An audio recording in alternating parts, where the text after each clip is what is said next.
সুপ্রিয় দর্শক সকলকে শুভেচ্ছা জানাচ্ছি নন্দন ইনসাইডারের পক্ষ থেকে। আপনারা নিশ্চয়ই জানেন নন্দন ইনসাইডার হচ্ছে আমেরিকা যুক্তরাষ্ট্রের বাফেলোর নিয়মিত একটি আয়োজন।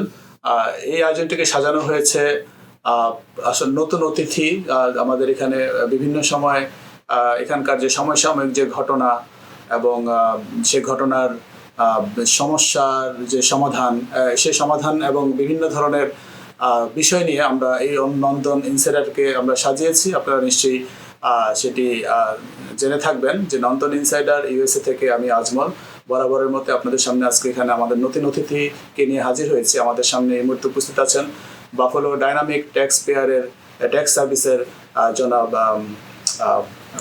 আব্দুল ওহাব চৌধুরী, যিনি ট্যাক্স বিশেষজ্ঞ, ট্যাক্স প্রফেশনের সঙ্গে দীর্ঘদিন ধরেই যুক্ত এবং উনি শুধু বাফেলোতেই নয়, উনি আরও 4টি ব্রাঞ্চের সঙ্গে এখানে সম্পৃক্ত আছেন, নিউ ইয়র্ক সিটি সহ বাফেলো এবং আরেকটা সিটি হচ্ছে নিউ জার্সিতেও ওনারা ট্যাক্স ফাইল করে থাকেন।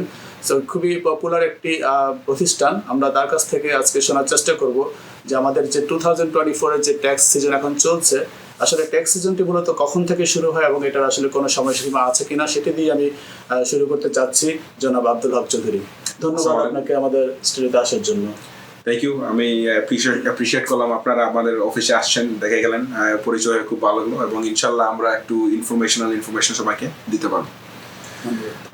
সো এখন আমেরিকার যেটা ট্যাক্স সিজন যেরকম হয়, সো 2024 তার মানে ডিসেম্বরের 31 তারিখ, যে বছরটা শেষ হইলো, জানুয়ারি থেকে ডিসেম্বরের ট্যাক্স ফাইল আমাদের করা হয় within 4.5 months of the following year. তার মানে এপ্রিলের 2025-এর যে এপ্রিলের 15 তারিখের মধ্যে আমাদের 2024-এর ট্যাক্স ফাইলগুলো ফাইল করা লাগে। এখন কোনো কারণে যদি একজন মানুষ ট্যাক্স ফাইলটা না করতে পারে, তখন ওরা এক্সটেনশন রিকোয়েস্ট করতে পারে। তার মানে ধরেন আপনি এপ্রিলের 15 তারিখের মধ্যে আপনার ডকুমেন্ট রেডি হইল না, তবে আপনি কোনো কারণে দেশের বাইরে, আপনার এডিশনাল সময় লাগবে, তখন আপনারা 6 মাস এডিশনাল টাইম রিকোয়েস্ট করতে পারেন। সো এখন 6 মাসের এডিশনাল টাইমটা মানে হলে শুধু টাইম টু ফাইল, কিন্তু আপনার যদি কোনো ট্যাক্স ডিউ থাকে ওইটা কিন্তু এপ্রিলের 15 তারিখের মধ্যে একটা এস্টিমেটেড ট্যাক্স পেমেন্ট হিসেবে কিন্তু পেমেন্ট করা উচিত। সো এইটা হইলে আমাদের ট্যাক্সের টাইমগুলো ইউজুয়ালি কর্পোরেশন ও ডেডলাইন থাকে আপনার এপ্রিলের 15 তারিখের মধ্যে। আমেরিকায় আপনার আরেকটা ট্যাক্স স্ট্যাটাস আছে যেটাকে বলে এস কর্পোরেশন অথবা এলএলসি, ওই ট্যাক্সগুলো ডিউ থাকে মার্চের 15 তারিখ। ধন্যবাদ আপনাকে। এর সাথে আমি একটি সম্পূর্ণ কোশ্চেন করতে চাই, সেটা হচ্ছে যে যারা আমেরিকাতে থাকে, এখানে কাজকর্ম করেছে, ব্যবসা বাণিজ্য করেছে, তারা তো ট্যাক্স দিবে, এটা স্বাভাবিক। কিন্তু যারা এখানে থাকেনি, লাইক 2024-এর ট্যাক্স রিটার্ন এখন চলছে, যেহেতু 2024 সে যদি এখানে উপস্থিত না থেকে থাকে একজন সিটিজেন হিসাবে, তার যদি কোনো ইনকাম থেকে না থাকে, সেই ক্ষেত্রেও কি তাকে জিরো হলেও, আমরা শুনেছিলাম যখন আমরা অনেকের মুখ থেকে শুনি যে জিরো হলেও দেখাতে হয় অ্যাটলিস্ট, যে সে এখানে তার ট্যাক্স রিটার্ন এটার ফর্মালিটি যেটা করতেই হয়, সেটা তার ইনকাম থাকুক অথবা না থাকুক, এই ব্যাপারটা যদি আপনি হ্যাঁ। সো এইটা একটু না, সো একজন মানুষ যদি আমেরিকার rule very similar to Canada. So America আপনারা ট্যাক্স দিবেন অন ওয়ার্ল্ড ওয়াইড ইনকাম। তার মানে আপনার আমেরিকায় যে ইনকাম, বাংলাদেশে যে ইনকাম, কানাডায় যে ইনকাম, সব কিছু একসাথে আপনারা আমেরিকাতে ট্যাক্স দিবেন। কোনো কারণে আপনার যদি কোনো ইনকাম নাই, আপনার কোনো ফাইলিং রিকোয়ারমেন্ট থাকে না। কিন্তু প্যান্ডেমিকের সময় 2020 এবং 2021 ওই 2 বছরটা একটু ডিফারেন্ট ছিল, কারণ তখন গভর্নমেন্ট সবাইকে একটা স্টিমুলাস চেক দিয়েছিল প্যান্ডেমিকের কারণে। ওই 2 বছরগুলো ইজ দ্য অনলি টাইম আপনারা যদি ইনকাম নাও থাকে, আপনারা তখন জিরো ফাইল করতেন to get a credit in the US, to get a credit for the stimulus check. So ওই কারণে তখন ফাইল করা হতো। প্রতি বছরই তো আসলে যে গভর্নমেন্টই থাকুক না কেন, সেটা ডেমোক্রেট অথবা রিপাবলিক, তো মানুষ আসলে ট্যাক্সটা এই দেশে, আমরা জানি যে বাংলাদেশে ট্যাক্স একটা অনেকের জন্য আতঙ্কের মতো, যে বছর শেষে তাকে কিছু দিতে হয়। কিন্তু এই দেশে দেখা যাচ্ছে যে জিনিসটা একটু উল্টো, অনেকে আশা করে কিছু একটা নতুন কিছু আসবে, নতুন কিছু হবে, এবং প্রতি বছরই গভর্নমেন্ট বিভিন্ন ধরনের ডিক্লারেশন দিয়ে থাকে, যেটা কাইন্ড অফ প্রমোশনারের মতো, যে কারো যদি বাচ্চা থাকে সে চাইল্ড ক্রেডিটটা বাড়িয়ে দেয়, মানুষ আশা করে এটা আরও বেশি হবে এবছর। তো এই ধরনের কোনো কিছু নিয়ে এখন যে প্রশাসন এসেছে, এখন যে নতুন অ্যাডমিনিস্ট্রেশন, ট্রাম্পের আমল, ট্রাম্প কি নতুন কোনো বার্তা নিয়ে এসেছে?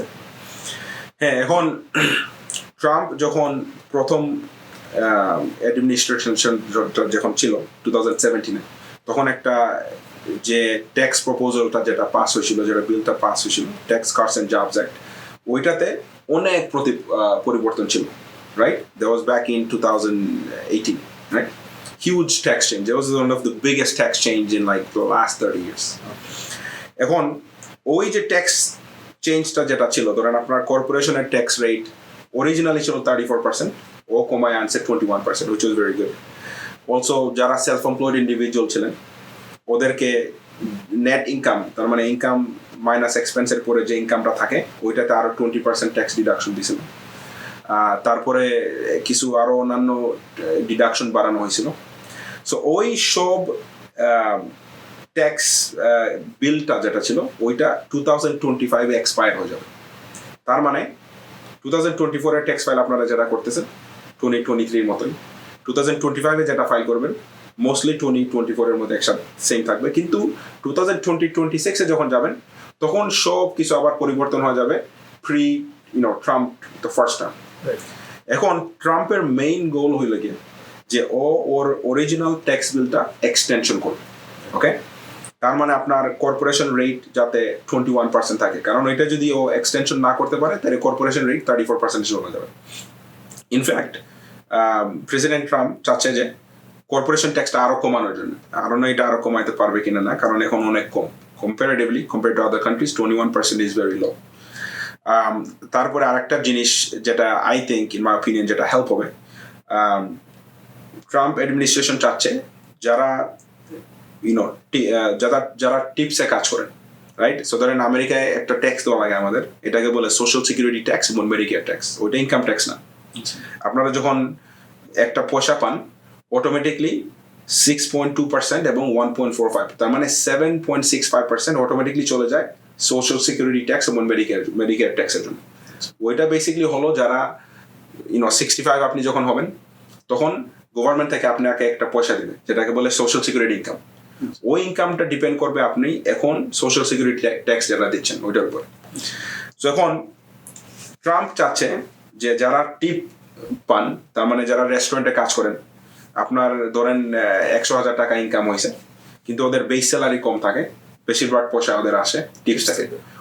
ট্রাম্প অ্যাডমিনিস্ট্রেশন চাচ্ছে যে ওই টিপসে সোশ্যাল সিকিউরিটি এবং মেডিকেয়ার ট্যাক্স বাদ দেওয়ার জন্য, which is going to be pretty good, especially for যারা যারা লো ইনকামে যারা আছেন, অথবা ইউজুয়ালি যারা টিপস নিয়ে কাজ করেন ইউজুয়ালি লো ইনকাম অথবা middle class, it's going to be very good. Also aside from the corporation tax যেটা আমরা যেটা বললাম, চাইল্ড ট্যাক্স ক্রেডিট বর্তমানে $2,000, রাইট? এখন 2025 এর পরে ওইটা কিন্তু প্রিভিয়াস রুলে চলে যাবে। এখন ওই চাইল্ড ট্যাক্স ক্রেডিটটা এখন ওদের এক্সটেনশন করা লাগবে to at least stay at $2,000. এখন চাইল্ড ট্যাক্স ক্রেডিটের আনফরচুনেট যে সিচুয়েশনটা বলে গিয়া ওই ক্রেডিটটা ইনফ্লেশনের জন্য অ্যাডজাস্টমেন্ট হয় না, তার মানে প্রত্যেক বছর $2,000 থাকে, এর আগে ছিল $1,000। ধরেন আপনার অন্যান্য ভ্যারিয়াস, এটাকে আমেরিকা একটা স্ট্যান্ডার্ড ডিডাকশন যেটা বলে যেখানে কোনো ট্যাক্স দেওয়া লাগে না, তার মানে আমেরিকায় আমি রাউন্ড আপ নাম্বার বলতেছি, যদি সিঙ্গেল থাকেন $14,000 কোনো ট্যাক্স নাই। ইচ ইয়ার ওই অ্যামাউন্টটা অ্যাডজাস্টমেন্ট হয় ইনফ্লেশনের জন্য, কিন্তু চাইল্ড ট্যাক্স ক্রেডিট ইনফ্লেশনের জন্য অ্যাডজাস্টমেন্ট হয় না, which is kind of unfair, right? কারণ একটা বাচ্চার জন্য আপনি $2,000 ক্রেডিট পাচ্ছেন, which is can be low depending on কোন সিচুয়েশন আছে। সো এখন ট্রাম্প অ্যাডমিনিস্ট্রেশন মেবি ওরা চাবে যাদের বাচ্চারা 17 বছরের নিচে maybe he is gonna make it 3,000, এবং যাদের বয়স 6 বছরের নিচে maybe they gonna make it 3,600। But আমার মনে হয় না এটা ওরা করবে। ইউজুয়ালি ওরা ডেমোক্রেটরা চাচ্ছিল ওইটা করার জন্য। সো ওয়ান ইজ পসিবল, যখন আপনার বিলটা যখন যাবে ডেমোক্রেটরা ওরা প্রপোজাল করবে যে তুমি যদি এই জিনিসটা নাও তাইলে তোমরা চাইল্ড ট্যাক্স ক্রেডিট অ্যাড করো, and maybe there's going to be give and take. It's possible. Also another thing I don't want to get into too much of it কারণ এটা আমার এক্সপার্টিস না। ট্রাম্প চাচ্ছে যে ওর যে ট্যাক্স স্ট্র্যাটেজি যেটা ছিল ওইটাতে প্রচুর লস হচ্ছে পয়সা, অলমোস্ট $4 trillion লস হবে। Is it $4 trillion? Around that number in the next 10 years, I think, something like that. So এখন ওই পয়সাটা কই থেকে আসবে, রাইট? এখন ওই পয়সাটা মোস্ট লাইকলি ও চাবে যে tariffs, right? Tax on imported goods. এখন চায়না থেকে যদি কোনো মাল আসে ওইটাতে ওর ট্যাক্স চার্জ করার চেষ্টা করবে, ইভেন কানাডা এন্ড মেক্সিকো ওরা ট্যাক্স চার্জ করার চেষ্টা করবে। To give U an example, America যদি 10% ট্যারিফ চার্জ করে তার মানে ওদের projected revenue almost $350 to $400 billion almost. So that's another thing. Again, I don't know how that's going to go. এখন another thing is, or চায়নাতে ওদের they want to charge tariffs on China because ওরা চাচ্ছে যে American goods গুলো, specially American গাড়িগুলো, electric গাড়িগুলো যাতে সেল হয় আমেরিকায়। So will see how all of this goes. Obviously এটাতে আপনার একটা গ্লোবাল একটা এফেক্ট হবে। Again another thing is, again আমি পলিটিক্সের এক্সপার্ট না, বাট অনেক সময় যেটা দেখা যায় যে ট্রাম্প অনেক কথা বলে, অরিজিনালি আসে is saying a lot of things, but অনেক জিনিস কোনো কিছুই হয় না, right? So that's another thing. So we'll see what happens. যে কথাটিতে আমরা আসলে সম্পর্ক কোশ্চেনে ছিলাম সেটি হচ্ছে যে এখন যারা নতুন যে অ্যাডমিনিস্ট্রেশন এসেছে, ট্রাম্প প্রশাসন আসার পরে আমাদের ব্যবসায়ীরা, মানে যারা ছোট স্মল বিজনেসম্যান থেকে শুরু করে বড় বিজনেসম্যান যারা আছেন, তো বড় বিজনেসম্যানরা তো অলওয়েজ সবসময় একটা সুবিধাজনক অবস্থা আগেও ছিলেন ট্রাম্প প্রশাসনের সময়, কিন্তু স্মল বিজনেসম্যান যারা আছেন, যারা ছোট বিজনেস করতেন, আপনারা যেহেতু ট্যাক্স ফাইল করেন, আপনাদের এখান থেকে বিভিন্ন কর্পোরেশন সবসময় ক্রিয়েট হয়, আপনারা তো দেখতেই পাচ্ছেন একটা পরিবর্তন। সো এই নতুন প্রশাসনের আসার পরে কি ধরনের পরিবর্তন আপনারা লক্ষ্য করছেন? এতে বিজনেসম্যানদের আসলে সুবিধা বেশি নাকি অসুবিধা হচ্ছে? হ্যাঁ, সো এখন বাইডেন অ্যাডমিনিস্ট্রেশনের সময় যেটা প্রবলেম যেটা হয়েছিল যে এখন অনেক ইনফ্লেশন ছিল, রাইট? স্পেশালি ইন্টারেস্ট রেট অনেক হাই হয়ে গেছিল, right? Unfortunately, it's not, I'm not saying এটা বাইডেনের fault, but obviously এটা সব, all of this is like a chain reaction, right? প্যান্ডেমিকের সময় অনেক পয়সা দেওয়া হয়েছে মানুষকে, অনেক ফ্রি মানি পাওয়া হয়েছে, এবং ওই ফ্রি মানিগুলো স্পেন্ড হয়েছে, এবং এতে আপনার ইনফ্লেশনটা অনেক হাই হয়ে গেছে। And obviously I think Powell is on Federal Reserve, ওরা চাচ্ছে যে এই ইনফ্লেশনটা যাতে ওরা মেনটেন করে একটা প্রপারলি গিয়ার করতে পারে, রাইট? এখন আই থিঙ্ক অরিজিনালি ওরা ইন্টারেস্ট রেট কিছু কমাইছিল, but I think right now Powell চাচ্ছে, রাইট, যে ইন্টারেস্ট রেটটা একটু মেনটেন করার জন্য, because again inflation is going high again. So I think Trump যেটা করবে যে he is gonna actually force to bring the interest rate down. I don't know how good it's going to be for the economy. কারণ এখন interest rate যদি down হয় তখন কি হবে, লোনগুলো ইউজুয়ালি পাইতে ইজি হবে, ক্রেডিট কার্ডের লোন কমবে। Now the circulation of money is going to come back, and it might affect inflation down the line. It's possible Trump only cares about the 4 years. We don't know. I'm not saying it, again, I'm talking it from a regular point of view. Right. So that's one thing, right? এখন interest rate যদি কমানো হয়, then it's good for businesses, right? ওদের loan পাইতে easy হবে, investment করতে easy হবে। But of course the downside is that again inflation might be another thing. Inflation যখন হয় তখন usually the regular people gets hit hard, right? এখন আপনার রেগুলার এক্সপেন্স বাড়ে, অনেক সময় খাবারের এক্সপেন্স বাড়ে, রেগুলার যাবতীয় এক্সপেন্স গুলো বাড়তেছে। So inflation is going to be one of the hot topic for the next 4 years. And obviously আমি আগে যেটা বললাম, কর্পোরেশনের জন্য আপনাদের কর্পোরেশনের ট্যাক্স রেট is 21%, এবং এইটা কিন্তু আপনার বড় বড় কোম্পানির জন্য অনেক বেনিফিট। লাইক এই বছর আপনারা যেটা দেখলেন ইনাগুরেশন, আই মিন যখন ট্রাম্প যখন হোয়াইট হাউসে যায় তখন সব বড় বড় অ্যামাজনের, টেসলার, everybody was there, right? So usually ডেমোক্রেটরা যখন যায়, যারা লো ইনকাম, ওদের অনেক হেল্প হয়, বাট যখন ট্রাম্পরা যখন যায়, স্টিল রিপাবলিকানরা যখন যায়, স্টিল যাদের লো ইনকাম থাকে ওরা they get a good benefit. Ultimately effect যাদের হয়, যারা ইন দ্য মিডল ক্লাস, যারা মিডল ক্লাসে আসেন ওদের they're not getting any benefit on both ends. যে অ্যাডমিনিস্ট্রেশনে যাক না কেন, ওদের কিন্তু স্টিল ট্যাক্স রেট কোনো বেনিফিট পাচ্ছে না, কারণ ওরা আর্ন ইনকাম ক্রেডিট পায় না, income high. They are not business owners, so ওরা ডিডাকশনও পাচ্ছে না। ওরা regular W2 income, husband wife কাজ করতেছেন, so they are kind of like stuck in the middle. So I think Trump থাকলে আপনার কর্পোরেশনের রেট কম থাকতেছে, the QBI deduction, which is qualified business income deduction, যেটা স্মল বিজনেসের জন্য, যেটা 20% off of the net income, which is still থাকার কথা। So we'll see. ধন্যবাদ আপনাকে। এখন আমরা একটু ভিন্ন ধরনের প্রশ্নে চলে যাচ্ছি, সেটা হচ্ছে যে যেহেতু প্রশাসন, নতুন প্রশাসন আমেরিকাতে ট্রাম্প প্রশাসন, এবং ঠিক বাংলাদেশেও আমরা দেখতেছি ইউনিস প্রশাসন। সো এখন বিগত যে সরকার ছিল বাংলাদেশে, তো তার যে একটা পরিবর্তন এবং আমেরিকার নতুন সরকার আগমন, দুটোর সমন্বয়ে আপনাদের মধ্যে কি ধরনের, মানে আপনাদের কোনো ধরনের ইম্প্যাক্ট বা এটা কোনো প্রভাব পড়েছে কিনা, সেটি একটি কোশ্চেন। আর সাথে সম্পর্কে আরেকটি কোশ্চেন, সেটি হচ্ছে যে বাংলাদেশ থেকে যে টাকাগুলো পাচার হয়েছিল বিগত বাইডেন প্রশাসনের আমলে বা তারও আগে থেকে, সেই টাকাগুলোর আসলে মূলত ইউরোপ, আমেরিকা বা কানাডার কথা বারবার উঠে এসেছে, বেগমপাড়া নামক শব্দগুলো আমরা শুনেছি। এই ক্ষেত্রে আপনারা যেহেতু ট্যাক্স ফাইল করেন, টাকা পয়সার লেনদেন, অঙ্ক, হিসাব নিকাশ, অনেক কিছুর সঙ্গে আপনারা ইনভলভ, আপনারা এই ধরনের কোনো তিক্ত অভিজ্ঞতা বা পজিটিভ হোক আর মানে নেতিবাচক হোক আর ইতিবাচক, আপনাদের কি ধরনের অভিজ্ঞতা আছে, বা আপনারা এমন কারো ট্যাক্স ফাইল কি করেছেন কিনা, যারা আসলে এই সাদা টাকাকে কালো করা অথবা কালো টাকাকে সাদা করার যে একটা চেষ্টা, সেই ব্যাপারে আপনাদের কি কোনো ধারণা আছে কিনা আপনাদের ডাইনামিক ট্যাক্স ফাইলের? So what I will say is one thing, right?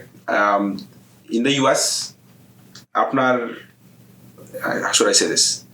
Black money white করা is tough, right? কারণ হলে আমেরিকায় কিন্তু স্পেশালি আপনি যখন একটা ব্যাংকে যাবেন, ক্যাশ ডিপোজিট দিবেন, ওরা চাবে what is the source of this income, okay? Actually funny thing you mentioned this. আজকে আমি জুমার সময় আসার সময় একজন কল দিছিল আমাদেরকে, একজন বাঙালি মানুষ, উনি ড্রাইভিং করে যাচ্ছে and unfortunately উনি পুল ওভার হয়েছিল পুলিশের মাধ্যমে, and that very day ওই এই দিনে আজকের দিনে for some reason ওনার ব্যাগে ছিল $50,000। এখন ওনাকে কি জেলে নাই বাট প্রিসেন্টে নিছে because they need to know the source of this income because it's cash money. But উনার লেজিটিমেট হয়ে গেছে সিচুয়েশনটা যেটা যে ইন্স্যুরেন্স থেকে উনার পয়সাটা আসছে। Basically I think here A home or A car accident whatever the case it is, এবং বাড়ির ডিজাস্টারের জন্য ওকে উনাকে পয়সা দেওয়া হয়েছে, যেটা for some reason I don't know how he ended up with cash, but that's his reasoning.